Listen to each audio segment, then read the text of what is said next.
Singing random words because I have to introduce one of the most famous musicals ever turned into a movie. It's a giant Oscar contender.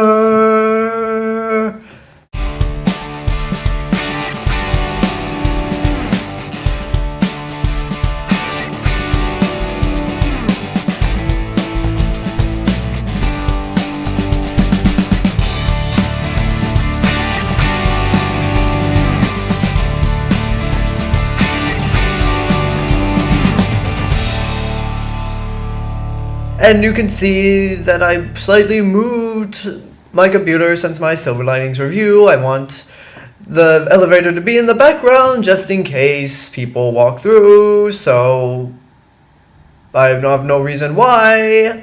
Okay, I will stop singing right now because I'm horrible at improv singing, as you can obviously tell, and I had no clever way to open this review. So, Les Miserables is based on the incredibly popular musical of the same name. It follows a convict, Jean Valjean, played by Hugh Jackman, who has been released by a guard named Javert. After almost getting caught for stealing bread and some pieces of silver, he promises to start a new life and help people. Cut to 8 years later, and he's the owner of a factory, and one of his workers, played by Anne Hathaway, is discovered to be sending money to her daughter that she's technically not supposed to have.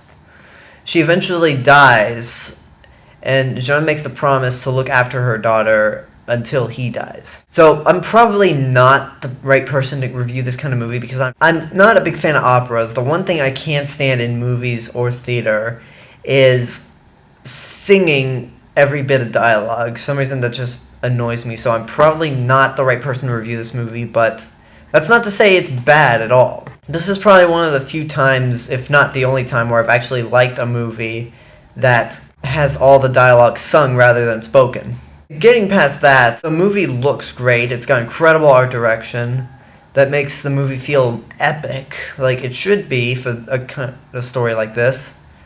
It's got some really great performances from Hugh Jackman and Amanda Seyfried, but obviously the standout performance in this movie is Anne Hathaway, who really, as far as I'm concerned, she's got the Oscar. I don't care what anyone else says. I mean, it's no brainer. Nobody is saying, oh, Anne Hathaway doesn't deserve the Oscar. No, everyone's saying, oh yeah, she's going to get it. And I hope she does, because she's done many movies, many great movies, and in this role, she really does deserve to win the Oscar. And to tell you this, she's in the movie for about 20 minutes, and the movie is 2 hours and 40 minutes long. So for the 20 minutes she's on screen, you feel sorry for her character, and she is incredible. So that is real acting talent right there, to make you feel something for the 20 minutes you're on screen. Unfortunately, the movie does have some shortcomings, one of which is a personal problem of mine that's not a mark towards the movie, it's just my problem. And the others are like real things that I find wrong with the movie.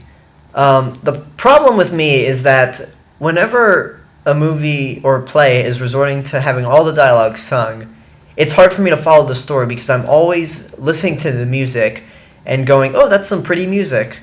But when it comes to the lyrics, I'm like, wait, what's going on? I'm confused. So it was hard for me to follow the story, but again, that's my fault.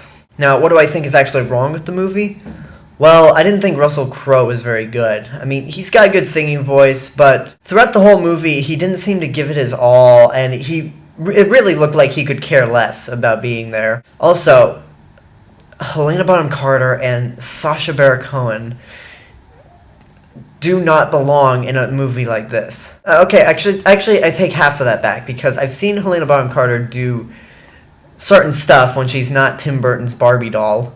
And there are moments where she's proven herself to be a good actress, although in this movie she seems to be playing Bellatrix the Strange again from the Harry Potter movies. But Sacha Baron Cohen, he does not belong in these Oscar-type movies. I mean, who is putting him in these kind of movies? The only image I have for him is Borat, and whenever he's in this movie, it takes me out. And I'm like, what are you doing? I mean, that's one of the reasons I wasn't in love with Hugo, because Sacha Baron Cohen was just too goofy. And he's too goofy here, too. I mean, I don't know. I mean, maybe other people liked him, but I just didn't think he worked at all. I thought he was a big distraction from this movie. And a little something that's very nitpicky. This movie takes place in Paris, or at least in France. Where are the accents? Yeah, that's not a legitimate complaint. That's just something to make fun of. So even though the movie has some goofy moments, I mean some bad goofy moments, and a very bland performance by Russell Crowe, the good far outweighs the bad, and it's definitely a well-made movie on a grand scale. So if you love musicals, you probably have already seen it. As for everyone else, it's definitely worth seeing, at least for the performances and the art direction. If you're not a fan of these operas, I would say watch it at your own risk, because there's still a lot to admire here. And I still think it's a really good movie. In fact, the more I think about it, the more I actually love it. So that's my review for Les Miserables. And I guess the next video I will make is Oscar results and what happens. So until then, and people are talking outside the door. Let me know what you thought of the movie, if you're in agreement with me about the whole musical thing, if you liked it, disliked it, whatever the case, let me know. And I will see you guys later. Bye.